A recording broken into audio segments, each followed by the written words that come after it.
मित्रों, एक बार की बात है। एक योगी जो भगवान शिव का बहुत बड़ा भक्त था, एक बार उसने भगवान शिव का ध्यान लगाया और कहा, प्रभु, मेरी एक समस्या है जिसका अभी तक समाधान नहीं हो पाया है।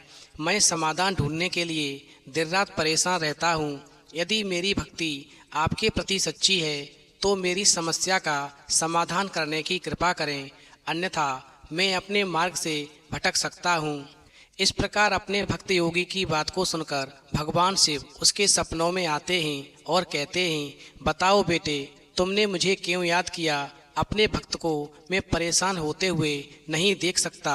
उनकी समस्या का समाधान करना मेरा कर्तव्य है। फिर उस योगी पुरुष ने भगवान शिव से पूछा, प्रभु, जब कोई पुरुष किसी स्त्री को देखता है या कोई स्त्री किसी पुरुष को देखती है तो ज्यादातर के मन में गंदे विचार आ जाते हैं, और जब वो उन्हें रोकने की कोशिश करते हैं तो उनके अंदर और ज्यादा गंदे विचार प्रवेश करते हैं, और यही मेरे साथ भी होता है।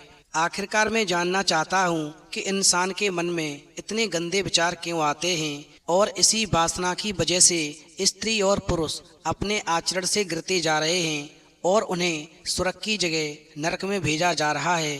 प्रभु, मैं नहीं चाहता कि मेरे मन में गंदे विचार आएं, लेकिन वासना के विचार हमेशा मेरे मन में चलते रहते हैं और मैं उनके बारे में सोच सोच कर बहुत परेशान रहता हूँ। ये सब सोचने में मेरी ऊर्जा और समय बर्बाद होता है, और इन्हीं सब विचारों के कारण मैं कभी कभी शांत नहीं रह पाता और हमेशा महिलाओं को देख कर के मोहित हो जाता हूँ, खुद को रोक नहीं पाता। इस प्रकार योगी की बात को सुनकर के भगवान शिव मुस्कुराए और कहा, क्या तुम जानते हो कि ये वासना क्या है? वहीं योगी ने जवाब दिया, नहीं प्रभु, मुझे नहीं पता कि वासना क्या है, लेकिन हाँ, ये जो भी है बहुत बुरी है। वहीं भगवान शिव ने फिर योगी से कहा, योगी, सबसे पहले तुम्हें ये समझना होगा कि जो कुछ भी हमारे अंदर स्वाभाविक रूप से है वो बुरा नहीं है। इसकी हमारे जीवन में किसी न किसी रूप में आवश्यकता पड़ती है। वासना कोई बुरी चीज़ नहीं है, ये हमारे मन की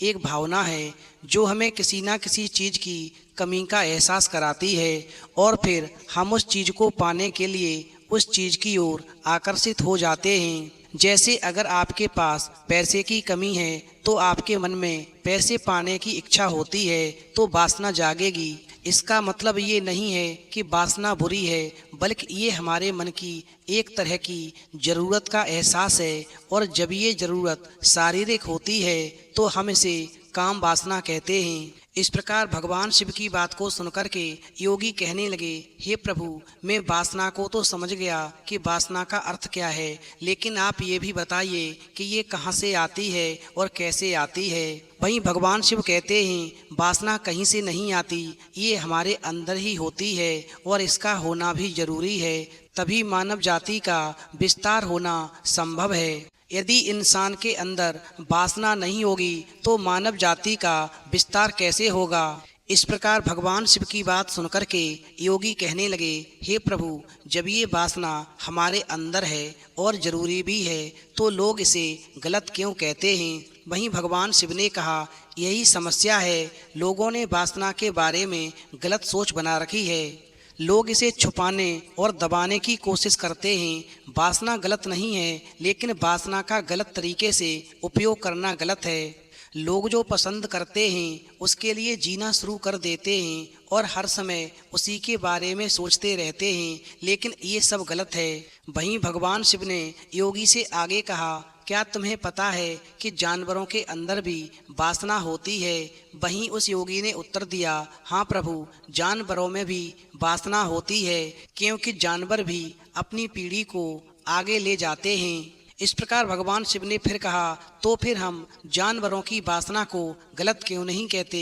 इंसान की वासना को ही गलत क्यों कहते हैं? वहीं योगी ने फिर कहा, मैं नहीं जानता प्रभु, आप ही बताएं कि जानवरों की वासना गलत नहीं होती और इंसान की वासना को गलत क्यों कहा जाता है। इस प्रकार योगी की बात को सुनकर के भगवान शिव कहते हैं, हमेशा ध्यान रखना, जानवर अपनी वासना का उपयोग सुख के लिए नहीं करते, वो अपनी वासना का उपयोग केवल संतान प्राप्ति के लिए करते हैं। प्रकृति ने जानवरों को इतनी समझ नहीं दी है कि वो वासना को अपनी खुशी का आधार बना सकें, जबकि मनुष्य अपनी समझ के आधार पर प्रकृति में पाई जाने वाली हर चीज का उपयोग अपनी खुशी के लिए करता है।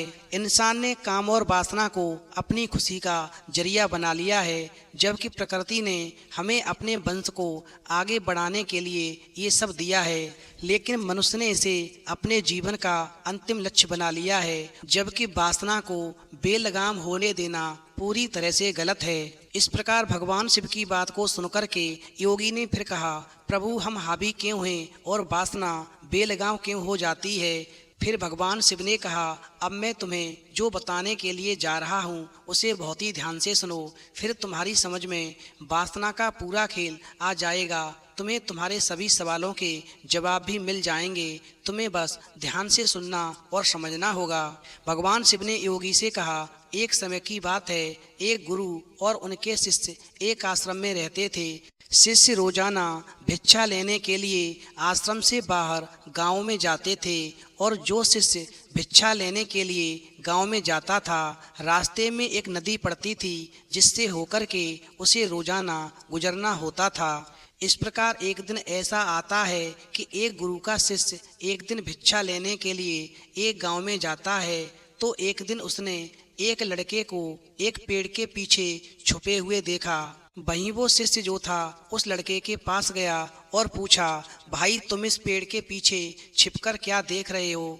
वहीं उस लड़के ने कहा, अरे क्या तुम्हें ये दिखाई नहीं दे रहा जो मैं देख रहा हूँ। इस प्रकार उस शिष्य की नज़र जब उस नदी पर पड़ी तो वो क्या देखता है कि वहाँ पर कुछ लड़कियाँ पानी भर रही थीं, जो पूरी तरह से 14-15 वर्ष की अवस्था की होंगी। पूरी तरह से वो जवान थीं। इस प्रकार लड़कियों को देखने के बाद में शिष्य जो था उस लड़के से कहने लगा, अरे भाई वहाँ तो लड़कियाँ पानी भर रही हैं, इसमें छिपने की क्या बात है, छिप छिप कर देखने की क्या बात है। तभी वो लड़का जो था शिष्य की ओर देखता है और कहता है, अरे मूर्ख, क्या तुम देख नहीं सकते कि मैं क्या देख रहा हूँ। मैं यहाँ पर छुप कर के क्या चीज देख रहा हूँ। जरा तुम उन लड़कियों के भावों को देखो, उनके कोमल शरीर को देखो। बर्तन उठाते समय उनकी पतली कमर कैसे लचकती है, और उनके बाल उनकी कमर पर ऐसे लहरा रहे हैं मानो सुंदरता बिखरी हुई हो। इस प्रकार वो शिष्य जो था फिर से नदी की ओर देखता है, और इस बार वो देखता ही रह जाता है। फिर तो उस शिष्य को कुछ भी दिखाई नहीं दे रहा था। अब वो पूरी तरह निडर हो चुका था, उसे किसी बात का डर नहीं था। लेकिन अब वो शिष्य भी उस लड़के की तरह छिपने लगा और उन लड़कियों को ऐसे देखने लगा जैसे उसने कोई अपराध किया हो। और जब वो छिपकर उन लड़कियों को देख रहा था तो वो अंदर से कांपते हुए सोचने लगा कि मैं ये क्या कर रहा हूँ, मैं जो भी कर रहा हूँ वो सही नहीं है, मुझे यहाँ से चले जाना चाहिए। और फिर ऐसा सोच कर के वो शिष्य जो था जल्दी से चला जाता है और गुरु के आश्रम में पहुँचता है। वहीं आश्रम में जाकर वो अपने काम में व्यस्त हो जाता है। लेकिन उसने अभी जो नदी पर देखा था, यानी उन लड़कियों की सुंदरता को देखा था, उनके सुंदर रूप को देखा था, वो उसकी आंखों के सामने बार बार आ रहा था। उसके दिमाग में वही दृश्य घूम रहा था। यानी हम कह सकते हैं कि कोई भी काम करने में उसका मन बिल्कुल नहीं लग रहा था। इस प्रकार वो रोजाना सुबह सुबह भिक्षा लेने के लिए आश्रम से निकल जाता था और नदी के पास स्थित एक पेड़ के पास जाता था, जहाँ वो लड़का पहले से ही मौजूद होता था। और फिर वो शिष्य जो था छिप कर के उस लड़के के साथ में उन लड़कियों को गलत नज़र से घूर घूर कर देखता था। और ऐसा वो एक दिन नहीं रोजाना करने लगा। यानी अब उसका मन किसी भी काम में नहीं लगता था। वो सदैव किसी न किसी विचार में डूबा ही रहता था। वो आश्रम का कार्य भी ठीक से नहीं कर पा रहा था। वो ना तो ठीक से सो पाता था, ना ही ठीक से खा पाता था। उसका मन बेचैन रहता था। उसका मन बार बार उन लड़कियों की खूबसूरती को देखने को ललचाता रहता था। वहीं एक दिन क्या हुआ कि जब उसके गुरु ने देखा कि मेरा ये शिष्य पता नहीं कहाँ पर खोया खोया रहता है, कोई भी काम ठीक ढंग से नहीं करता। इस प्रकार गुरु ने जब अपने शिष्य की ये हरकतें देखी तो एक दिन गुरु ने शिष्य को अपने पास बुलाया और कहा कि आज से मैं भी तुम्हारे साथ भिक्षा मांगने चलूंगा। तुम और मैं एक साथ भीख मांगकर लाएंगे।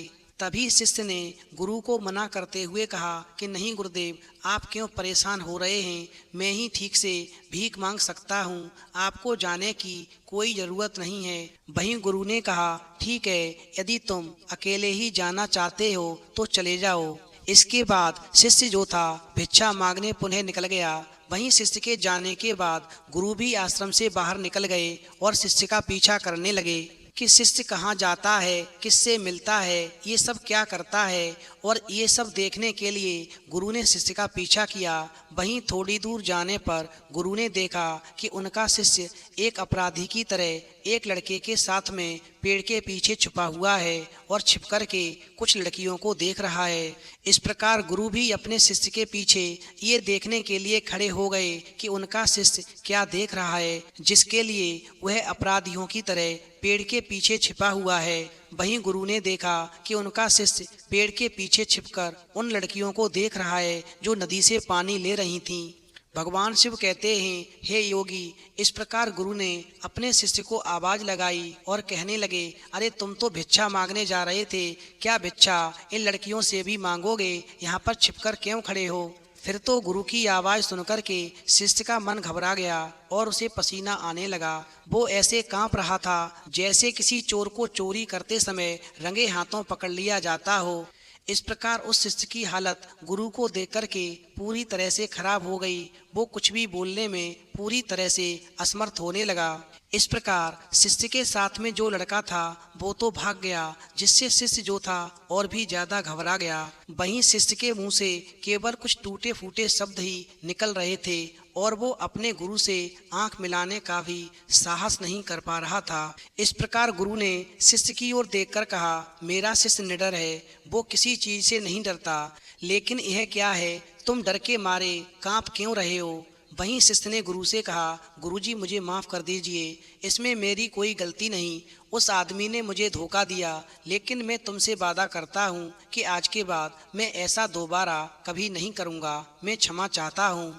इस प्रकार गुरु ने कहा, कोई बात नहीं, लेकिन तुम्हें ये ध्यान रखना चाहिए कि हम जैसी संगत करते हैं हमें वैसा ही फल जरूर मिलता है। जैसे जैसे हम संगति करते हैं उनके विचार हम में प्रवेश करते हैं, इसलिए अच्छी संगत रखें ताकि हमारे अंदर अच्छे विचार आ सकें। इस प्रकार गुरु और शिष्य जो थे बातें करते हुए आश्रम में लौट गए और फिर से आश्रम के काम पर ध्यान देने लगे। उधर आश्रम में पहुंचने के बाद में जो शिष्य था वो उस रास्ते को छोड़कर के दूसरे रास्ते से जाने लगा और वो अपना कार्य सावधानी से करता था, लेकिन धीरे धीरे उसके अंदर क्रोध उत्पन्न हो गया और फिर वो अन्य शिष्यों पर क्रोध करने लगा और बेचैन रहने लगा, क्योंकि उसके अंदर से उन लड़कियों की तस्वीरें नहीं निकल पा रही थीं। इस प्रकार वो शिष्य जो था उन लड़कियों के बारे में सोच कर के ठीक से भोजन भी नहीं करता था, खाना भी बहुत कम खाता था। और फिर ऐसा नज़ारा देख कर के एक रात्रि को गुरु शिष्य के पास आए और उससे बोले, तुमने मुझसे वादा किया था कि तुम अपने मन को बस में रखोगे, लेकिन तुमने तो अपना वादा तोड़ दिया। वहीं शिष्य जो था गुरु के चरणों में गिर पड़ा और रोने लगा और बोला, मैं कई बार अपना वादा तोड़ चुका हूँ, लेकिन फिर भी मैं वादा करता हूँ, इस बार मैं अपना वादा बिल्कुल नहीं तोड़ूंगा। मैं क्या करूं, ये मन मेरे बस में नहीं है। मैं अपने मन से सभी बुरे विचारों को बाहर निकालने की बहुत कोशिश करता हूं, लेकिन चाहकर भी ऐसा नहीं कर पाता। इस प्रकार गुरु ने शिष्य से कहा, मेरे साथ आओ। फिर गुरु जो थे शिष्य को लेकर के आश्रम के बगीचे में आए और शिष्य से कहा, देखो यहाँ कुछ नाले हैं जिनसे होकर नदी का पानी इन पौधों में आ रहा है और ये पानी लगातार बह रहा है, क्या तुम इस पानी का बहाव रोक सकते हो? वहीं शिष्य ने कहा, हाँ गुरुजी, मैं इस पानी के प्रभाव को रोक सकता हूँ। और फिर ऐसा कहकर के शिष्य ने मिट्टी उठाकर उस नाले के किनारे डाल दी। इस प्रकार वो पानी जो था थोड़ी देर के लिए रुका और फिर थोड़ी देर के बाद में उसी रेत के ऊपर से होकर के वो पानी पुनः बहने लगा। वहीं गुरु ने शिष्य से कहा, ये क्या है, ये पानी रुका ही नहीं। वहीं उसने फिर से कुछ कंकड़ उठाए और नाली में फेंक दिए और फिर ऐसा करने से पानी जो था थोड़ी देर के लिए रुक गया, लेकिन फिर कुछ देर के बाद में उन कंकड़ पत्थरों के ऊपर से पुनः पानी निकलने लगा। इस प्रकार गुरु ने शिष्य से कहा, देखो ये पानी फिर आ गया है। आप तो कह रहे थे कि पानी रुक जाएगा, लेकिन ये पानी पूरी तरह से नहीं रुका। यानी इस पानी को हम किसी भी चीज से नहीं रोक सकते हैं। इस प्रकार गुरु ने शिष्य से कहा कि तुम तो कह रहे थे कि मैं पानी को रोक दूंगा, लेकिन ये पानी तो पूरी तरह से नहीं रुका। तुम इसके ऊपर मिट्टी या कंकड़ रखते हो, ये थोड़ी देर के लिए रुक जाता है और पुनः फिर पानी बहने लगता है। वहीं शिष्य ने कहा, कोई बात नहीं गुरुजी, मैं इसे रोक दूंगा और मैं आपको रोक कर दिखाऊंगा। और फिर ऐसा बोल कर के जो शिष्य था वो एक बड़ा सा पत्थर लाया और नाली पर रख दिया, यानी पानी रुक गया। वहीं शिष्य ने गुरु से कहा, देखिए गुरुदेव, मैंने कहा था कि मैं पानी रोकूंगा, मैंने पानी रोककर दिखा दिया और मैंने आपकी बात पूरी कर दी। वहीं गुरु मुस्कुराए और बोले, अच्छा तुम ध्यान से देखो, क्या पानी रुक गया है? मुझे लगता है कि पानी तो इस पत्थर के अगल बगल से बह रहा है। अब तुम ध्यान से देखिए कि ये पानी बहते हुए पत्थर के सामने भी आ गया है। ये पानी नहीं रुका और अब ये पानी अपना रास्ता बदल करके फिर से आगे की ओर बहेगा। ये पानी रुका नहीं। और फिर थोड़ी देर के बाद में शिष्य क्या देखता है कि जो गुरु कह रहे थे यानी वैसा ही हुआ। वो पानी जो था पत्थर के सामने तेजी से बहने लगा। इस प्रकार गुरु ने शिष्य को समझाया कि आपके साथ भी ऐसा ही हो रहा है, यानी आप बार बार प्रयास कर रहे हैं और अधिक से अधिक प्रयास कर रहे हैं, लेकिन हर बार आपका प्रयास टूट रहा है और टूटता ही रहेगा, क्योंकि ये पत्थर तुम्हारा पुरुषार्थ है और ये जल तुम्हारा विचार है। यानी चाहे तुम कितना भी बड़ा पत्थर रख दो, पानी अपना रास्ता ढूंढ ही लेगा। और फिर ऐसा देख करके शिष्य ने पूछा, हे गुरुदेव, क्या कोई रास्ता नहीं है जिससे मैं गंदे विचारों से बाहर निकल सकूं? मैं क्या करूं? वहीं गुरु ने कहा, केवल एक रास्ता है। ये पानी जिस नदी से आ रहा है, आप केवल वहां से इस पानी का मार्ग बदल सकते हैं। इस प्रकार गुरु जो थे उस शिष्य को उस नदी के पास ले गए जहां से पानी उस बगीचे में आ रहा था। फिर गुरु ने शिष्य से कहा, इस नदी से पानी आ रहा है और जिस जगह से बगीचे में पानी जा रहा है, अगर हम उसका रास्ता रोक दें तो क्या हम पानी को नहीं रोक सकते? वहीं शिष्य ने कहा, हाँ गुरुदेव, ऐसा अवश्य हो सकता है। यानी मैं यहाँ से यदि इस पानी को बंद कर देता हूँ, फिर सामने नाली में पानी नहीं जाएगा और फिर बगीचे में भी पानी नहीं जाएगा। इस प्रकार शिष्य की बात को सुनकर के पुनः गुरु ने कहा, यदि बगीचे में पानी ही नहीं रहेगा तो पेड़ पौधों को पानी कहाँ से मिलेगा? यानी उन पेड़ पौधों को भी पानी की जरूरत होती है। तभी शिष्य ने सोचा और कहा, ये बात मेरे दिमाग में कभी नहीं आई, यानी इस पानी का बगीचे में जाना भी बहुत जरूरी है। तभी गुरु ने कहा, तुम ठीक कहते हो, इस बगीचे में कुछ पेड़ पौधे ऐसे भी लगे हैं जिन्हें रोजाना पानी की जरूरत होती है। यदि उन्हें पानी नहीं मिलेगा तो वो सूख कर मर जाएंगे। हमें पानी खोलना पड़ेगा, हम इस नदी से पानी बंद नहीं कर सकते हैं। फिर तो गुरु की बात को सुनकर के शिष्य ने पानी के लिए रास्ता खोल दिया और जैसे ही रास्ता खोला तो गुरु ने पूछा, यदि हम इस नदी का सारा पानी बगीचे की ओर मोड़ देंगे तो क्या होगा? वहीं शिष्य ने उत्तर दिया, यदि गुरुजी हम सारा पानी बगीचे की ओर मोड़ देंगे तो सारे पेड़ पौधे बेकार हो जाएंगे, नष्ट हो जाएंगे, उन सारे पेड़ पौधों की जड़ें गल जाएंगी। इस प्रकार शिष्य की बात को सुनकर के गुरुजी कहने लगे, मैं तुम्हें जो समझाना चाहता था अब तुम ध्यान से समझ लो। हमें कुछ भी रोकना नहीं है, हमें केवल संतुलन बनाए रखना है, क्योंकि पौधे कम पानी से भी नष्ट हो जाते हैं और ज्यादा पानी से भी नष्ट हो जाते हैं। यानी हमारा जीवन संतुलन पर चलता है। वहीं गुरु ने आगे कहा कि जब हम अशुद्ध विचारों को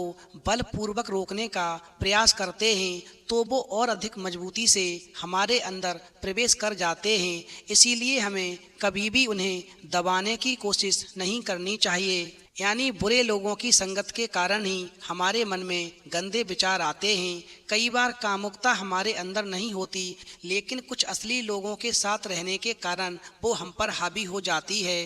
तभी शिष्य ने कहा, गुरुदेव आप सही कहते हैं, मैं रास्ता भटक गया था, लेकिन आज मुझे मेरे हर सवाल का जवाब मिल गया और आज रात्रि को मैं चैन की नींद शांति से सो सकूंगा। इस प्रकार वो शिष्य जो था पूरे मन से शांत मन से सो जाता है। वहीं सुबह उसने अपना पूरा काम मन से किया और फिर सुबह वो भिक्षा लेने के लिए उसी रास्ते से चला गया जहाँ पर वो लड़का अभी भी पेड़ के पीछे छिप कर के उन लड़कियों को देख रहा था। वहीं वो शिष्य जो था वो उस लड़के को लेकर के जब नदी पर गया तो उसने जाकर के उन लड़कियों से कहा, तुम यहाँ पर पानी भर रही हो, क्या मुझे एक गिलास पानी नहीं पिलाओगी? फिर तो उस लड़की ने उस शिष्य को पानी दिया और उसके पैर छुए।